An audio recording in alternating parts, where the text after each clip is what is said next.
So, yun, okay. Gage X, kagising lang natin, no? Kahapon, at cut loss tayo kay BNB, kay Aster.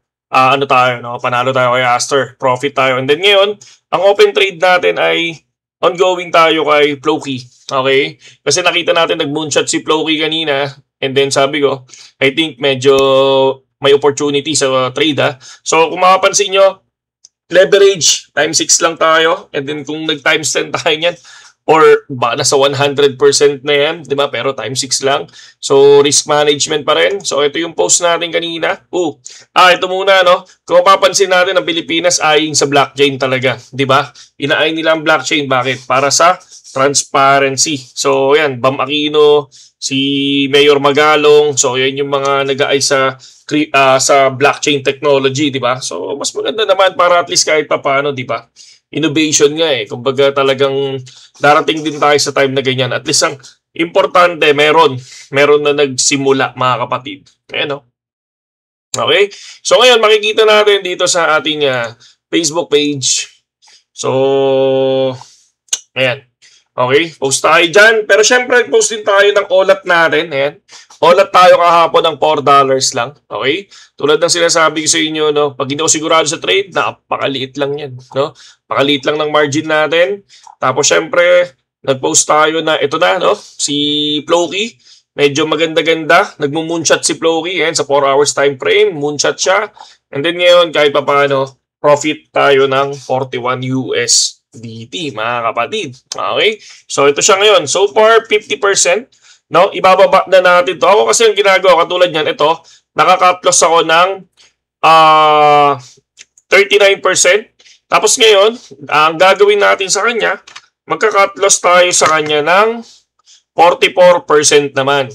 So habang tumataas yung percent na profit natin, inaangat din natin yung cut loss natin. So, hindi yan cut loss talaga natalo, ha?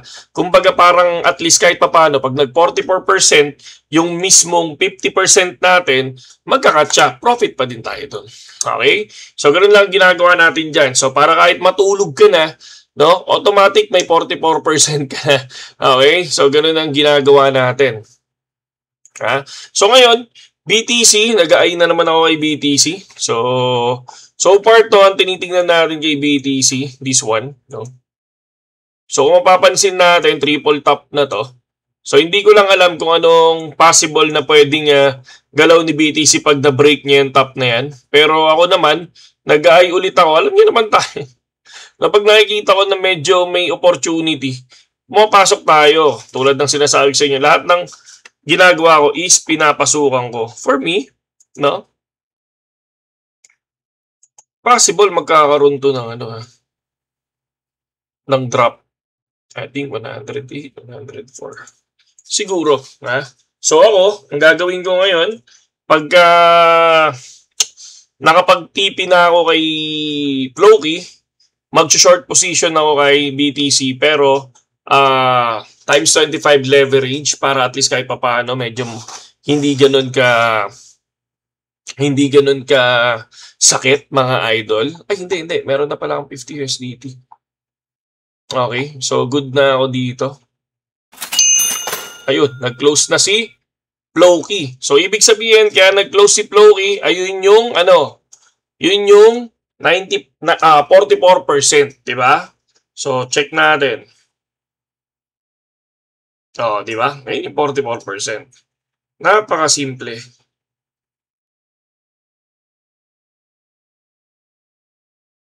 Ayan na siya. 44% for Floki. So ngayon, enter ako ngayon kay BTC. Enter ako ngayon kay Bitoy. So 50 USDT for Bitoy. Times 25 lang.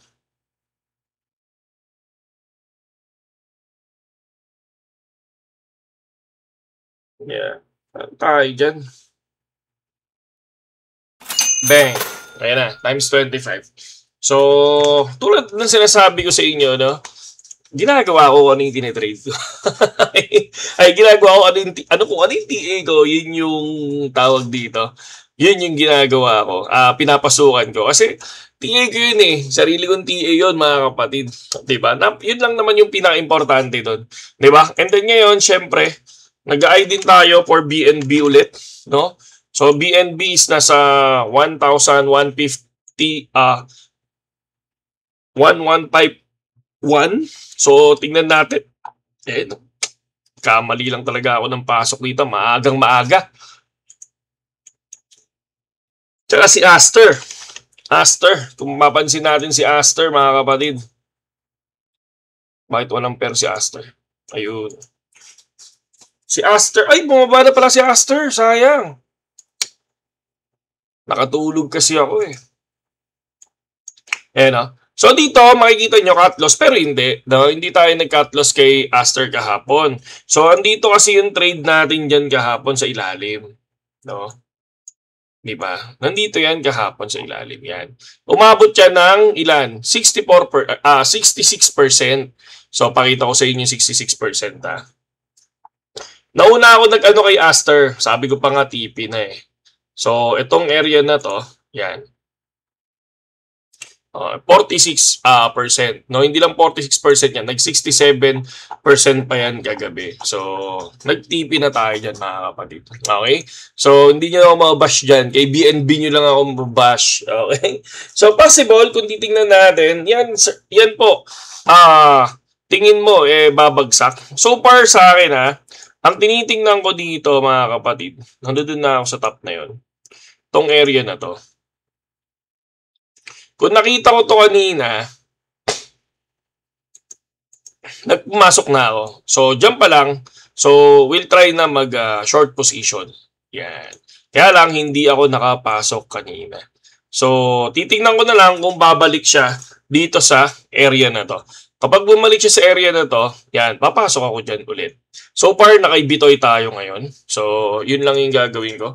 No, maghihintay ako ulit. Napakasimple lang naman. Sabi ko nga sa inyo, ang trading is talagang may talo. Okay? So, pero consider nyo talaga na meron talo pagdating sa trading. Di ba? So, hindi siya 100% win. Ang dami natin nakikita sa YouTube talaga, sa Facebook na puro profit yung pinapakita and talagang napakalaki nung mga nila, no? Napakalaki nung mga tinataya nilang margin, no? Margin nila sobrang laki, no? Huwag kayong masilaw doon, mga kapatid, no? Again, pare-parehas tayo, no? Nasa minimum wage lang yung kinikita nyo, di ba? Sa trading, ganun ba? Dapat ba mag-all-in ka?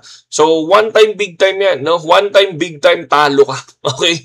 Pag ginawa mo yan. Kasi una sa lahat, ano yung pwedeng maging talo sa'yo pagdating sa kapag ikaw nag-greedy ka pagdating sa trading, no? Una, yung pera mo na kinita mo sa dugot pawis, no? Talagang totally, tapos pagkadating ng sahod, nag-trade ka. Ginaya mo yung mga idol mo, no? Yung mga idol mo na nagpapakita ng malalaking trade at sumabay ka doon kasi minamadali mo yung pag-unlad. Ayun, yari ka doon, mga kapatid. Ang una mong i-goal, no? Maging profitable ka, maliit man o malaki. Okay, maging profitable ka, tandaan mo yan.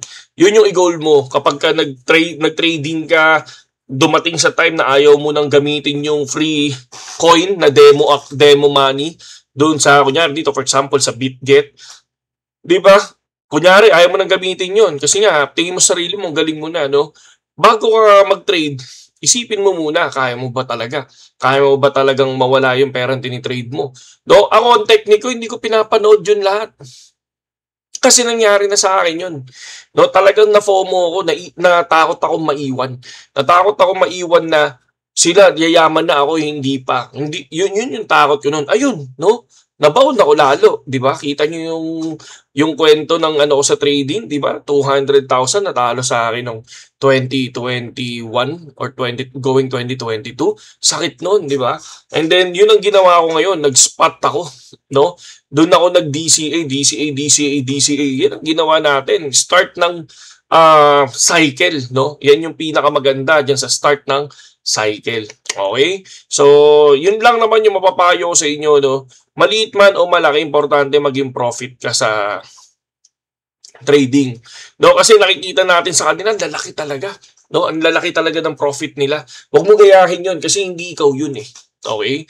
So, nabubuhay sila sa commission. Okay? kung matalo man sa kanila yon, tandaan mo, okay lang yan. Di ba? So, yun lang yun. Yun lang yun. Oo, magkaiba tayo. Magkaiba tayo. Kahit pa paano, nakakakuha ko ng $4 commission, $5 commission. Pinakamalaki ko, $12-13 commission, no? So, yun yung pinakamalaki natin. Kaya hindi mo ako makikita magti-trade na sobrang laki. Diba? Pero, kung ang ginagawa ko, ganito lang, pinaka-basic. Diba?